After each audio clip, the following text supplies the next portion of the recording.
students at Oxford College since 1999. And I should start off by saying it really is a testament to the power of friendship that so many of you came out tonight in this really kind of nasty weather to support our dear friend James Vela-McConnell. I became friends with James in 1999 when I moved to Minnesota, and I kind of suspect, hearing a little bit of the backstory of his research, that he was really, in researching unlikely friends, he was looking for a short guy from Nebraska to ramp up the whole idea of diversity of friends. Now, I've been asked to do two roles tonight. In addition to introducing him, I'm also to serve as crowd control. So if you have the urge to rush the podium, please do not, because I will tackle you.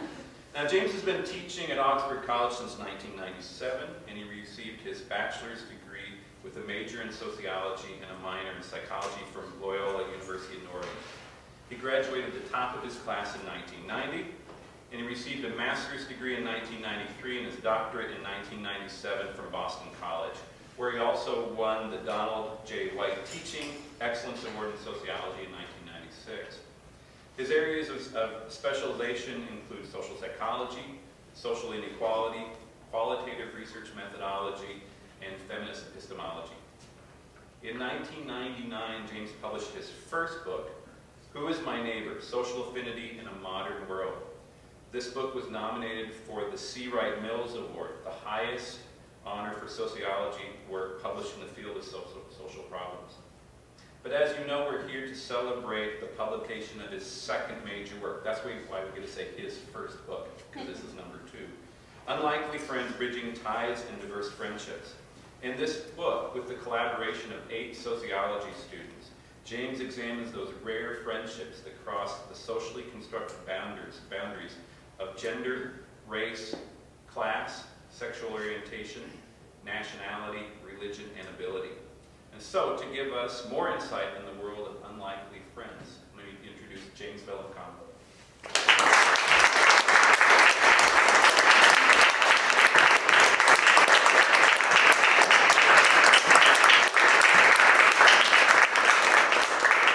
Thank you, Tim. Can always count on humor and humor. I really enjoy that. Thank you so much. And it's great to see so many of you here this evening. Current students, alumni, faculty, and a lot of friends as well. Welcome, all of you.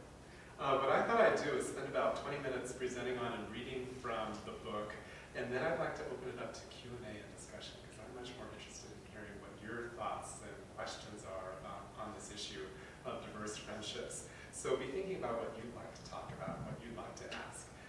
For those of you who aren't already familiar with this research, the book is based on an analysis of 120 interviews that I conducted with individuals who have a close friend who is different from them in some way, such as Tim mentioned, race, gender, sexual orientation, religion, class, age, ability. I think that's a complete list right there, but I won't get into the details of that unless it comes up in discussion afterwards. That might be boring for that part. There are so many things that I could talk about regarding my research into diverse friendships and what makes them possible. Ultimately, the social psychologist in me won out, and I thought I would like to focus on perceptions. Before I read a section of the book, I thought I'd like to set this topic up for you by first talking about the problem with perceptions. As many of you know, I've been teaching the race, class, and gender course at Oxford College for a long time now. And one of the papers that I have students write is an analysis of their own experience of race, their own race. And this is a rather interesting assignment because for the first time, for many of my students, especially the white students, this is the first time that they've had to think about what it means to be a member of their own race. And for the white students especially, this is something that they are likely to have taken for granted because of their position of privilege in society, which allows them to get by on an everyday basis without having to think about themselves as a racial person, somebody with a race. So white students in particular find themselves challenged by this assignment and find it very difficult to articulate what it means to be white. I've noticed over the years that most of those white students resort to telling me stories about exceptional situations in which they were confronted with race. So for example, they took a trip with their family to Jamaica, and for the first time in their whole lives, they're a minority, okay? And so that was a situation that really stood out to them, and they became conscious of their own race, largely because of how it made them different from everybody else around them.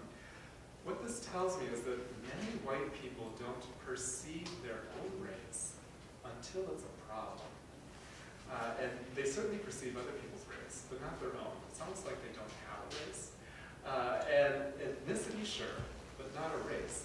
Again, this is a function of privilege, a function of the fact that we live with certain structural arrangements that put people in a position where they can afford to take race for granted, and until they're confronted with an exceptional situation such as traveling abroad. As an example, one of many that I could have picked, one white student recently recounted a story in her paper, and I got her permission earlier today to use this. She tells a story in which she and two of her white friends went to visit an Asian friend of theirs after school. To get there, they had to ride a different school bus from what they normally did, and here's what she described. I was excited about this new encounter right until we got onto the bus from the sidewalk in front of our school, our high school. The second that my friends and I stepped onto the bus, we could sense that the other kids who were already on the bus were judging us. Were we intruding on someone else's territory? Were people not allowed to ride the bus home with their friends? It wasn't until the bus was completely full and ready to take off that we realized what the tension was all about. The three of us were the only people with white skin on the bus. A group of boys sat down in front of us and began saying very unwelcoming and offensive things to us. Didn't you all realize there's no white kids on this bus for a reason? Go home and stay out of our neighborhood, were just a few of the comments that this group of boys and several other boys and girls started shouting at us. There didn't seem like there was anything else that we could respond to them with other than sorry and okay. I could not wait to get off the bus. The thing that I automatically realized while sharing my own race identity story is that the other people on the bus immediately judged my friends and I simply for looking and appearing a certain way. Sigh, right? Where do you begin addressing a story like this? But it's important to keep in mind that this was probably not a typical experience for this particular student. This was a rather exceptional situation. If the student was Black or Latino or American Indian, stories like this could very well be very common, but not typical for a white student growing up in a white-dominated society. But because it was exceptional, it stands out in this person's mind, and it becomes more significant as a result, and it shapes our perceptions of the other group. We give meaning to experiences like this, and those meanings begin to shape our perceptions of those who are different from ourselves.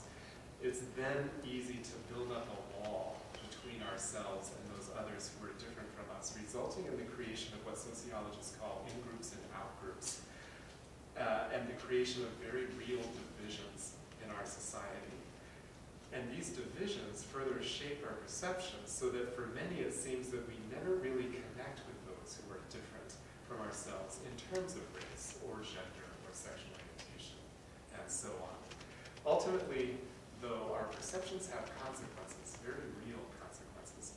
Our perceptions create and reinforce and perpetuate the divisions in our society and are further shaped by our experience